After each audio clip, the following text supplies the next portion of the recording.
नमस्कार. आज आपण इन्स्टंट होणारी गवारची भाजी पाहणार आहोत. यामध्ये आपण कांदा, लसूण कसलाही वापर केलेला नाहीये.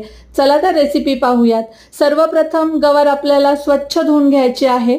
एकीकडे कढईमध्ये जिरं, मोहरी, त्याच्यानंतर लाल सुक्या मिरच्या, हिंग याची आपल्याला फोडणी करून घ्यायची आहे. यामध्ये मी एक अर्धा तास हरभऱ्याची 1 चमचा डाळ भिजवली होती.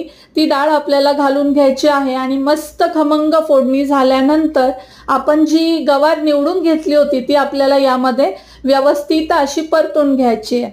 आता यामध्ये 1 चमचा आपल्याला बेसन घालून घ्यायचं आहे. अर्धा चमचा हळद घालायची आहे. त्यानंतर 1 चमचा लाल तिखट घालायचं आहे आणि एक अखंड मोठा चमचा आपल्याला इथे धणे पावडर घालून घ्यायची आहे. तुम्हाला जर थोडंसं आणखी स्पायसी करायची असेल तर घरचा मसाला यामध्ये तुम्ही अर्धा चमचा घाला आणि मीठ आणि कोथिंबीर घालून व्यवस्थित भाजी परतून घ्या. भाजी परतून झाल्यानंतर यामध्ये 2 चमचे दही घालायचं आहे आणि परतून आपण अर्धी वाटी यामध्ये पाणी घालायचं आहे आणि झाकण ठेवून द्यायचं.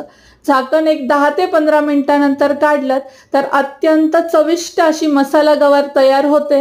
इन्स्टंट झटपट रेसिपी नक्की ट्राय करा आणि चॅनलला सबस्क्राईब करायला मात्र विसरू नका. धन्यवाद.